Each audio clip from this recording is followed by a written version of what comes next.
शेतकरी असेल किंवा आपण बघतोय की मोठ्या प्रमाणात पाऊस झालेला आहे, एका बाजूला पूरग्रस्त राज्यातील शेतकऱ्यांना जनतेला कशा पद्धतीने आपण दिवाळीच्या शुभेच्छा द्या?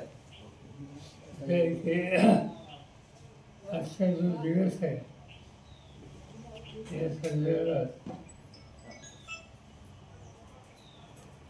राष्ट्रवादी काँग्रेस पक्षाचे महाराष्ट्राचे अध्यक्ष शशिकांत शिंदे त्यांच्या सगळ्या संघटनेचा सहकार्यांनी बसून एक निर्णय घेतला आणि तो निर्णय की आजचा दिवस दिवाळी साजरी करायची नाही.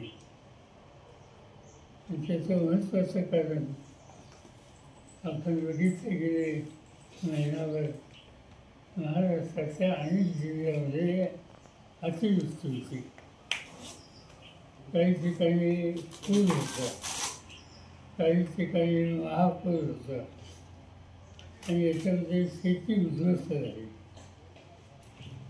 शेती नुसती उद्ध्वस्त झाली नाही तर पीक या जमिनीत येतं ती जमीनच खरडून गेली आणि त्यामुळं हा सवन शेतकरी अत्यंत अस्वस्थ आहे. त्याच्या दृष्टीनं जमीन शेतीची हे त्याचं सर्वस्व आहे आणि त्याचं सर्वस्व केलं तर कोणत्या मनस्थितीत तो दिवाळी साजरा करणार आणि म्हणून त्याच्या या दुःखामध्ये आमच्या संघटनेनं सहभागीचा निर्णय घेतला. दोन गोष्टी त्याच्यामध्ये आहेत की संकट येतात, येत नाही असं नाही, पण अशा वेळेला ज्यांच्या हातात राज्याची देशाची सत्ता आहे त्यांची ही जबाबदारी असते संकटग्रस्त लोकांना संकटातून बाहेर काढायला हातभार लावायचा. आता राज्य सरकारने काही चौकडी रक्कम काही लोकांना जाहीर केली, पण नुकसानीचं स्वरूप हे बघितल्याच्यानंतर या चौकडी रकमेचा उपयोग त्याला पुन्हा उभं करण्यासाठी होईल असं त्यांना वाटत नाही आणि त्यामुळे राज्य सरकारवर सुद्धा हा संकटग्रस्त नाराज आहे. मला असं वाटतं माझा या सगळ्या प्रश्नाकडे बघायचा दृष्टिकोन हा वेगळा आहे.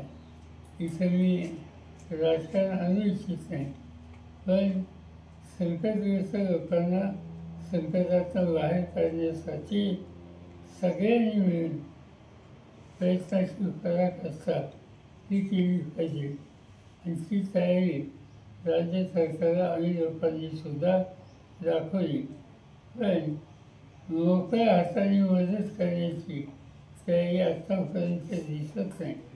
त्यामुळं नाईलाजानं आजचा दिवस साजरा करायचा नाही असा निर्णय आमच्या संघटनेला घ्यायला लागला. एवढं सांगू इच्छितो की हे जे काही घडतं आहे ते दुःखद आहे, त्याच्यात अधिक भाषा नको.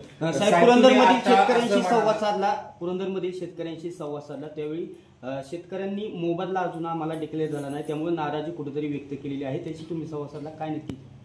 मोबदला हा विषय नाही, त्यांनी जे विषय मांडले एक तर त्यांचं म्हणणं होतं की जागाच बदला. आता हा निर्णय काही मी घेऊ शकत नाही, ते इथले अधिकारी घेऊ शकत नाही, केंद्र सरकारचा हक्क असतो. जर विमानचा पुस्तक काढायचा हा निर्णय शेवटी केंद्र सरकार घेईल. प्रश्न असा आहे की जिथं काढला जाईल त्या सवन शेतकऱ्यांची शेती ही ताब्यात घेतली जाईल आणि अशा सगळ्या वर्गाचं पुनर्वसन आणि त्यांची नुकसान भरपाई कशी द्यायची, कशी दिली जाईल यासंबंधी या सवन शेतकरी वर्गाच्या अस्वस्थता आहे आणि त्यामुळं विरोधसुद्धा आहे. आमच्या सगळ्या चर्चेमध्ये मी एवढं सांगितलं की कुणीतरी गैरकायद्याने तुमची जमीन काढू शकत नाही. विमानतळ झाला पाहिजे हे जर सगळ्यांचं म्हणणं असेल तर ज्या जागेवर होणार आहे त्या भागातल्या शेतकऱ्यांच्या जमीन असायचं तिथं फळबाग आहे, आणखी शेती आहे, पाणी आहे, वीज इरिगेशन आहे आणि त्यामुळे त्याला उद्ध्वस्त करून चालणार नाही. त्याला योग्य ती नुकसान भरपाई आणि पर्यायी जमीन या दोन्ही गोष्टी द्याव्यात ही मागणी त्यांची होती. मी त्यांना एवढं सांगितलं की मी राज्य सरकारला मुख्यमंत्री आणि पालकमंत्री यांना विनंती करणार आहे की तुम्ही या कामाच्यासाठी बैठक बोला, आम्हाला लोकांच्या उपस्थित सुचून आणि यातनं काहीतरी मार्ग करा. असा निर्णय आमच्या बैठकीत काल झालेला आहे.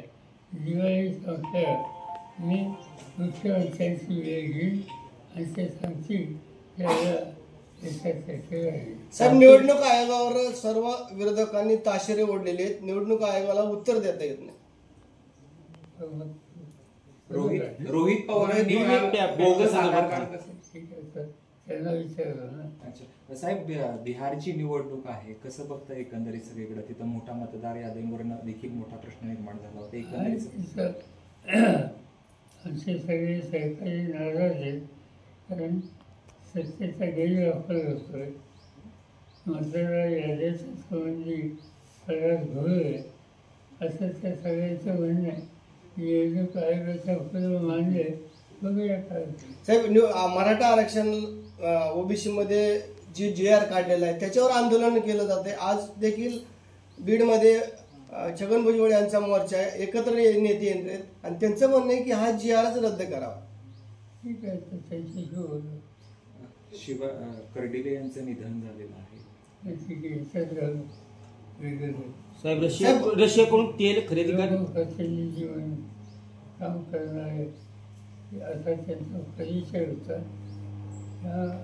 त्यांचं जाणं हे आकस्मिक आहे आणि त्यामुळे साहजिकच त्यांच्या कुटुंबावर सरकार यांच्यावर एक प्रकारचं हे संकट आलेलं आहे. तरी या संकटाला तोंड द्यायला त्यांना शक्ती दिली अशी अपेक्षा सर्वांना जायची.